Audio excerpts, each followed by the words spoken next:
Hi friends, ఎట్లున్నారు? చాలా రోజుల తర్వాత మినీ వ్లాగ్ అయితే షేర్ చేస్తున్నాను. ఒక పక్కన రైస్ పెట్టాను, ఇంకొక పక్కన కర్రీ చేస్తున్నాను. ఇంకా తగినంత ఆయిల్ వేసుకొని పోపు దినుసులు వేసుకున్నాను. ఇంకా కరివేపాకు, పచ్చిమిర్చి, ఆనియన్స్ వేసుకున్నాను. అందులో సాల్ట్ కూడా వేసుకున్నాను. పసుపు, అల్లం వెల్లుల్లి పేస్ట్ అయితే వేసుకున్నాను. ఇవన్నీ బాగా వేగిన తర్వాత క్యాప్సికమ్, బీన్స్ ముక్కలు అయితే వేస్తున్నాను. ఆల్ మిక్స్ కర్రీ మీరు ఎప్పుడైనా చేశారా? చేయకపోతే ఒకసారి అయితే ట్రై చేయండి ఫ్రెండ్స్. చాలా అంటే చాలా బాగుంటుంది. ఇవి వేగిన తర్వాత కొద్దిగా మెంతాకు అయితే వేసాను. మెంతాకు అయితే చాలా టేస్ట్ బాగుంటుంది వేస్తే. ఇంకా ఇవి వేగిన తర్వాత ఆలు ఇంకా టమాటోస్ అయితే వేసాను అనమాట. కొద్దిగా ధనియాల పౌడర్ కూడా వేసుకున్నాను.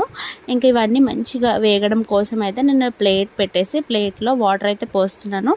ఇలా వాటర్ పోస్తే ఏంటంటే కింద అడుగంటకుండా మంచిగా అంతా ఉడికిపోతుంది అనమాట. ఇలా ఉడికిన తర్వాత ఇంకా ఇందులో తగినంత కారం వేసేసుకున్నాను. కారం వేసేసుకొని తగినన్ని వాటర్ అయితే యాడ్ చేసుకున్నాను అనమాట. ఇంకా అంతే, టేస్టీ టేస్టీ కర్రీ